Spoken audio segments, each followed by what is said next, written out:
Hey, let's take a look at this. I hope you can see it. This is once more a minor rule, over and over and over, in every situation. Sometimes drawn out big, sometimes small. This is as small as it can be and still makes sense. One side has to be 12 inches. This is a 7/12 to a 12/12. Essentially, I just use one of these squares, which is one side is 7, the other side is 12. I dropped it down and so on. Anyway, in plan view, this is the hip with no heel stand, no rafter tail, the best thing in the world. Set it down there, and if you went 3/4 on either side, you have a choice. And I'll do it over here. You have a choice. You can either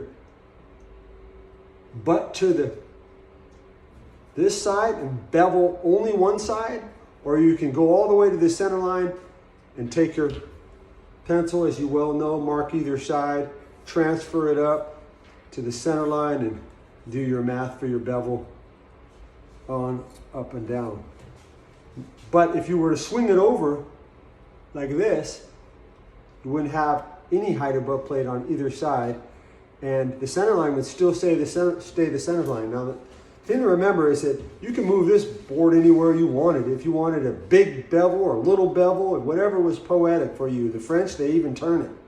You know, they'll do all kinds of things. So this line, center line, line length forever stays the same. Now, the graphic method, now the advantage of not having a height above plate is there's no bevel necessary at all.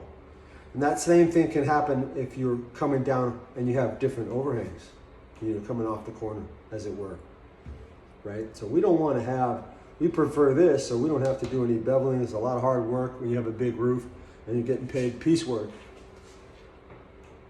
So the graphic method to do this without taking a block of wood, which is perfectly fine to take a block of wood and then either like I said, transfer either side and bevel it that way, or just move it back and forth until both sides are the same and it's parallel, finding where the center line is going to be, moving it down here, moving it up top, of course. The whole thing has to move together. The center line stays put. The graphic method is to take twice the thickness of it. So you have 1.5 inches thick on one side, 1.5 inches on the other. This is also 1.5 inches, so twice the thickness, draw 2 lines. And then square off the center line or the line length in both directions. So you're squared off the center line and then square off of the building line until you hit the 1.5 inch mark. This 1.5 inch mark, in terms of distance from center line, is locked in. You just slide up until you hit it, transfer it over to the plate line. Same with this side. Transfer it over to the plate line, and that'll be your new location. These 2 marks here, when you draw them parallel to the center line, which is no longer center, line length in plan view, that'll be where your hip is going to fall without any backing. Like you were saying, you might want to do that with 1 or 2 hips just to see what it looks like with no backing. Or a valley. You know, hips are easy because up top,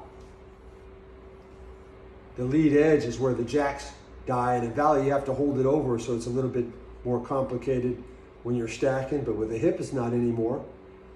Up top, you just butt into it, you know, lead edge, nail it, and nail it. Doesn't take the stackers any longer.